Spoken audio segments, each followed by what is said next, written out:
Is it understandable? Very well. Let's say deep to first fissure. We have second fissure, and we mentioned, yeah, that near the posterior border of our region, it is split into two layers to form the capsule for the SCM muscle. Okay, but let's continue. Under the second fissure, inside of the carotid triangle, we have parietal layer of the fourth fissure. We don't have the third one, because third one located between two omohyoid muscles. This triangle located outside of it, yeah? So we have the parietal layer of, by the way, you can ask me, why in suprahyoid region, under the second fissure, I don't describe any anothers? Because all anothers absent in suprahyoid region. Third, because it is only below the hyoid bone. Fourth and fifth, because they started from base of skull, which is projected in level of hyoid bone. So in suprahyoid compartment, last our fissure is second one. But in infrahyoid region, of course, situation is changed. We can have a third one, a fourth one, and fifth one. But immediately in this triangle, under the second fissure, you have parietal layer of the fourth fissure, which is for one more space, which we will discuss today. It is spatium vasa nevrorum. If previous space, saccus cecus, it was not connected space, spatium vasa nevrorum, vice versa, it is connected space of the neck region. And it made communication immediately with superior mediastinum, because vessels and nerves, which is inside of this space, or come from mediastinum in case of the arteries, or goes to the mediastinum in case of the nerves and veins, I mean vagus and vena jugularis interna. Let's say inside of spatium vasa nevrorum, we have these three elements which I mentioned. The most medial position have the common carotid artery. Laterally to common carotid artery, we have internal jugular vein. Between them and little behind, we have the nervus vagus. So remember about it. Also inside of this space, we have the lymphatic trunk, which is located along the internal jugular vein. That's what we call internal jugular lymphatic trunk. This is the deep lymphatic nodes of the neck region, or regional lymphatic nodes. Very well. In front of this spatium vasa nevrorum, on the surface of the parietal layer of the fourth fissure, we have one more important neural structure, which we call ansa cervicalis. Like arcus cervicalis superficialis, it's also originated from two roots, from upper root and from lower root. By the way, upper root comes from the hypoglossus nerve, which I drew for you several minutes before, inside of the pyramidal triangle. Lower root comes from the plexus cervicalis. Immediately it is the nervus transversus cordia, which I give superficial and deep branches. So these two structures join to each other, they form the ansa cervicalis, pure motor structure, which is innervated your infrahyoid muscle. Let's say, remember, then you will make the surgery to the spatium vasa nevrorum, for example, to access into the arteries. You will be very careful to not damage this neural structure, otherwise the swallowing action will be or destroyed or made very depressed because of the damaging of these nerves. Okay, anyhow, let's enter inside of this space and let's see what is happened with the vessels inside of this space. First of all, common carotid artery. As you remember, in the level of the upper margin of your thyroid cartilage, it is split into two terminal branches, external carotid and internal. By the way, external carotid artery after leave this space, and as you remember, it comes to retromandibular fossa and enter into your carotid gland, and there it is divided into two terminal branches, temporalis superficialis and maxillaris. But before to make this division, as you remember, it gives the 7 branches inside of the carotid triangle. All these 7 branches is written here, and you can see. Partly you know them, partly you don't know them. For example, first branch, very important branch, it is the superior thyroid artery. Superior thyroid artery, one from 3 arteries, which is supply thyroid gland. It gives, by the way, superior thyroid branch gives the superior laryngeal branch, which is supply the larynx also. That is important to remember. Second one, lingual. 2 minutes before, I draw for you the Pyragor triangle to describe the passage of the lingual artery. That's it. You can ligate the lingual artery inside of the carotid triangle from the place of its origin. Or you can ligate it inside of the Pyragor triangle. I say second is more preferable due to so great developed vascular network inside of carotid region, and you can simply damage another structures. Third one you know very well. By the way, 2 minutes before also we describe it, it is 5 facial artery. As you remember, facial artery before come to the face region, passing submandibular triangle, and it's located strongly behind. Maybe you will finish.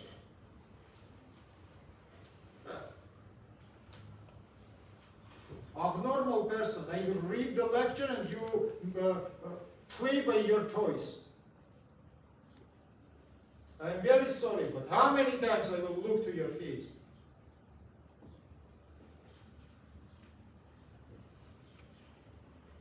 Let's continue. As I remember, please, facial artery before come to the face region, pass inside of submandibular triangle, and it is located just behind of your submandibular salivatory gland. The artery number 4 and artery number 5, you know also, and number 6 also. Because artery number 4 and artery number 6 after goes into the frontoparietal occipital region. Yeah? It is the posterior auricular artery and it is the arteria occipitalis. One it is in 4th neurovascular bundle, next one is in 5th neurovascular bundle. Between them, one artery which is go to sternocleidomastoid space, it is arteria sternocleidomastoid. And finally, last one, it is ascending pharyngeal artery, which is ascending up to the level of the pharynx. And as a larynx is supplied by the branch of the superior thyroid artery. For the pharynx, external carotid artery gives the separated branch, which we call ascending pharyngeal artery. So remember it, please. But there are one big question. It is surgical question, and this question is greatly important. How to recognize external and internal carotid arteries. How to find the external one, because in majority of the cases you need to find external one to ligate it inside of this triangle. Because, as you know, external carotid arteries supply the superficial structures. Now imagine that there are big rupture wounds on the face region, and you don't have the chance to work inside of it due to different reasons, which I give you before. Yeah, surface bleeding, I don't know, burning wounds, inflamed wounds, many branches which is involved inside of the bleeding. And you must to find the external carotid one and ligate this external carotid. Fortunately for us, it doesn't give the serious complications because, as you know, right and left external carotids gives the huge amount of the anastomosis. But generally, if it is the face problem, you will try to ligate the external carotid up to the branches, which I described for you before, yeah? To not disturb the supplyment of thyroid gland, of the tongue, or something else. Vice versa, if it is the tongue trauma or thyroid trauma, you will immediately ligate the branches which is come to them. Let's say generally, if it is just the face problem, or you ligate it separately facial artery, or if it is deep and superficial face together, you ligate it arteria carotis externa near its entrance inside of the parotid gland. That's a much more higher. To not damage this supplyment of the structures which I described before, supplyment of larynx, supplyment of the pharynx, and all another structure. And how you can recognize which artery is external, which is internal. There are 3 methods. Method number 1, by position of the vessels. The worst one. Method is not good because, you know, I told you many times that near the place of the bifurcation, external carotid artery primary located anteriorly and medially, internal located posteriorly and laterally. But after they change the positions, internal come to the medial side, external goes to the lateral side. They say, according only to position, will be not so simple for you to recognize which one is external, which is internal. There are second case also. according to branchings. I told you before that external gives huge amount of the branches in this region, no any branch on the internal carotid artery. You know, internal start to branching inside of the cranial cavity. Outside of it, it doesn't give any branch.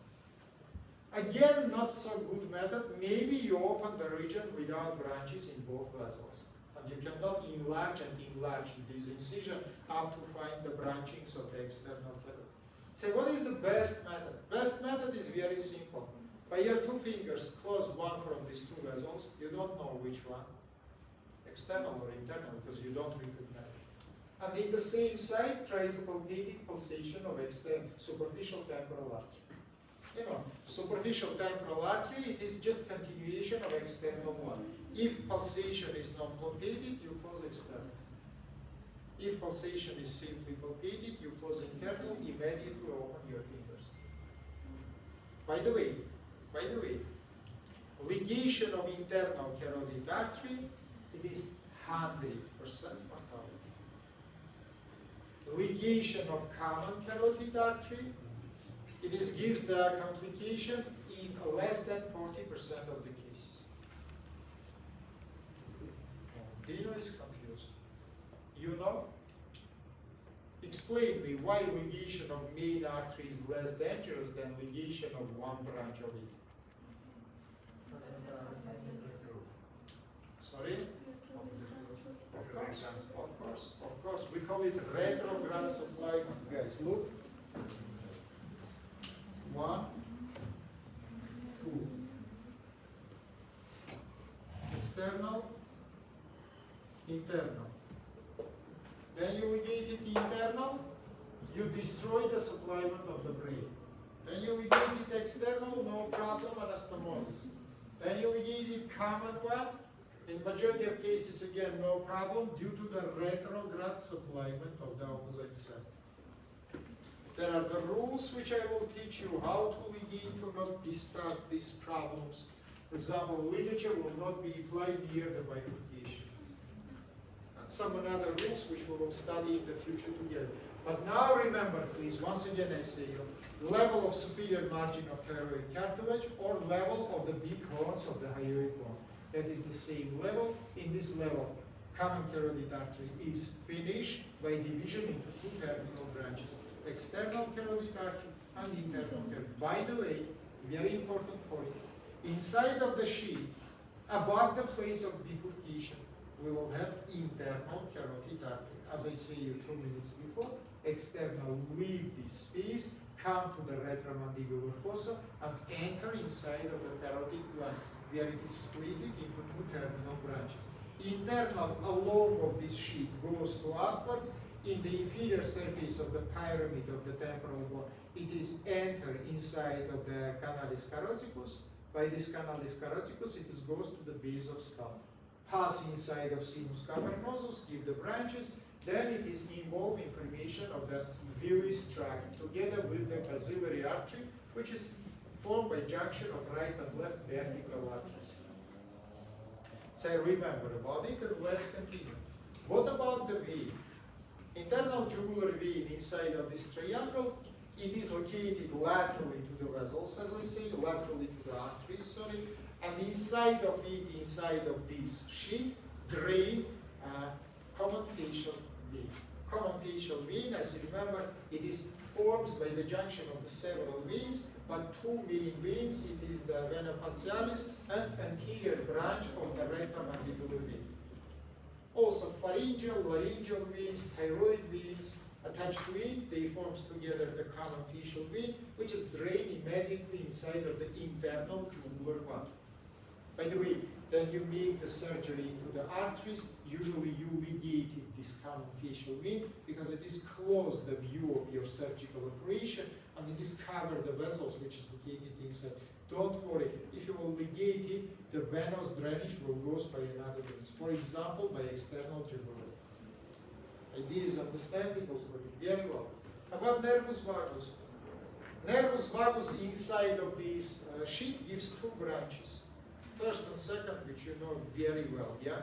Superiorly, it gives the superior laryngeal one, inferiorly, it gives the nervus laryngeus recurrens. Superior laryngeal, as you remember, split it into two technical branches, internal and external. Internal, it is sensory branch, which is go to the mucous membranes and supply the mucous membrane of the larynx. External, come to the thyrocricoid membrane, perforate it, come to the cricoid muscle, supply it, and gives the innervation of the thyroid gland from superior portion. Nervus laryngeus recurrens, it is originated near the apertura thoracis superior. Right one surrounded the right subclavian artery from in front and below. Left one surrounding the aorta large, and they ascended to upwards inside of the groove, which is located between trachea and esophagus. We call it trachea-esophageal groove. Consequently, it is innervated esophagus, it is innervated trachea, it is innervated thyroid gland, and finally reach the level of the vocal cords and make the innervation of them.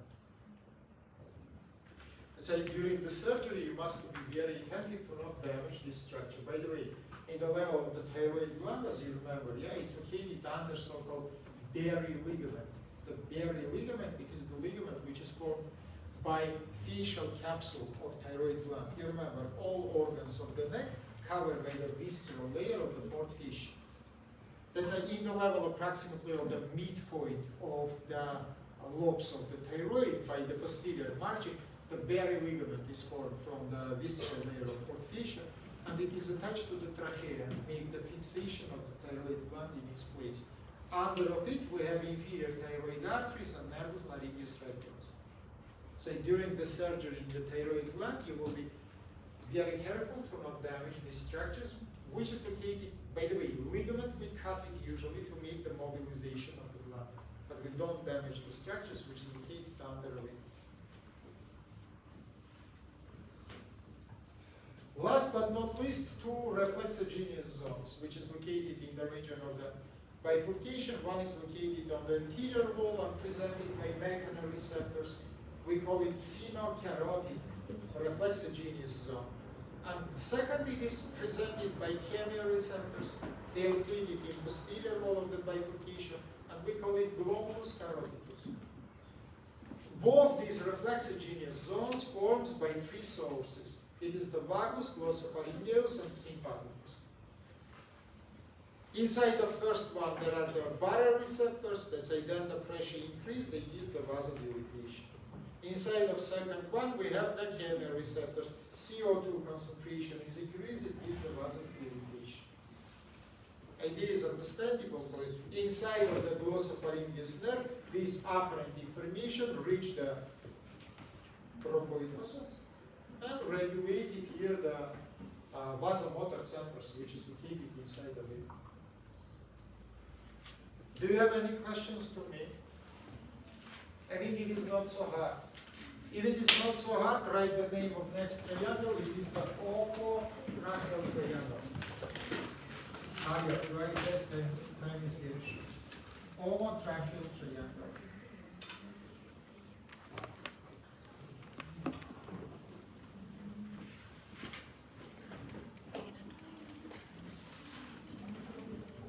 I don't say start to speak. I just open for you the slides. Now look to the picture. In the upper picture by blue color, you can find the borders of this triangle. As you remember, it is also belong to the medial triangle of the neck. It is infrahyoid compartment.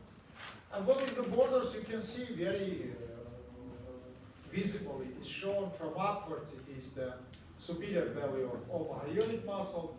From down, it is anterior margin of SCM muscle. And finally, from medial side, it is midline of the neck, which is divided right and left omotracheal triangles from each other. Layers. Now, if you will look to yourself or to your friends, you will see that generally in this region there are depressions of the skin. For example, suprasternal depression. Yeah. What about it speak? Of course, it speaks that the skin is again movable. It can be moved. Skin is not elastic. That's a hair wheels. And most important, fat is bad developed. If fat will be good developed, instead of depression, we will see protrusion. But normally, fat is not good developed in this region. That's why we have depression of the skin. More of these guys, 1 minute, look to me. if you palpated organs, which is located by midline of your neck, first of all, of course, it is trachea, yeah? You can find one very important rule. The more down you go,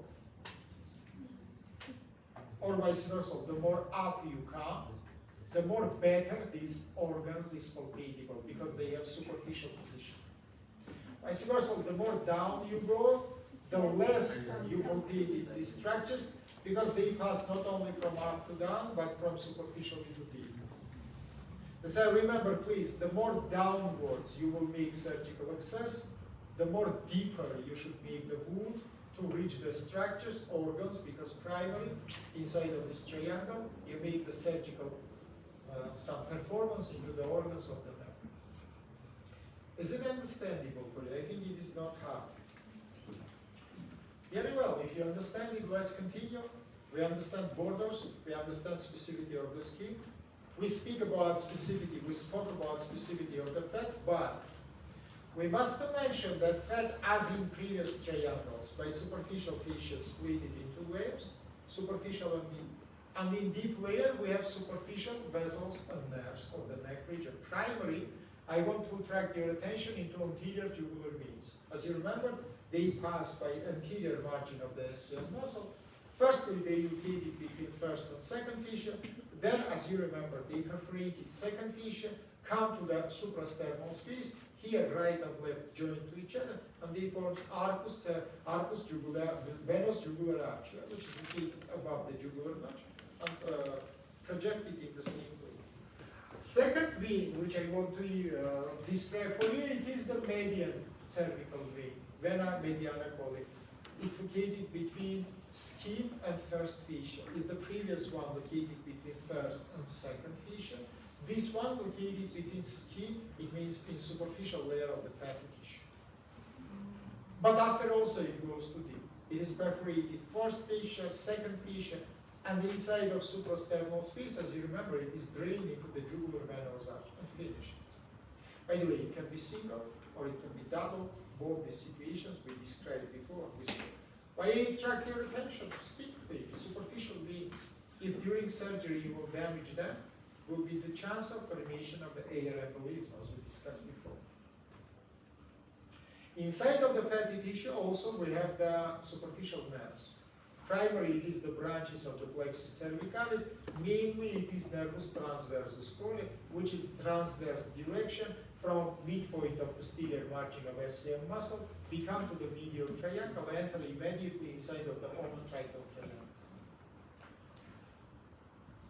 Let's continue. Next to it, we have second fascia.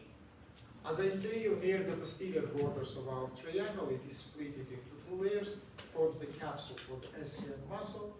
In inferior portions of our triangle, second fascia fused with the anterior surface of jugular notch of the sternum, and together with the third fascia, it is involved in formation of the spatial interaponeuroticum suprasternale. If you remember, from in front, second fascia, from behind, third fascia, between the loose connective tissue, anterior jugular vein, jugular venous arch. Next structure, it is third fascia. As you remember, it is also formed the space which I mentioned, and also it is formed the capsules for infrahiatic muscles, which is formed, as you remember. Deep to third fascia, we have both layers of fourth fascia. Parietal layer and visceral layer. By the way, between parietal and visceral layers, we will have pre-visceral loose connective tissue space. What the importance of it? Little after, if my time will be enough, we will speak about thyroid gland. Of course, then it will not be enough, but anyhow, next time. And attract your attention into this artery. Mainly, thyroid is supplied by that two arteries. This is superior thyroid, this is inferior. Superior from external carotid, inferior from troposterior cervicalis of supply and artery. Yeah, as you remember. But attract your attention into this middle one.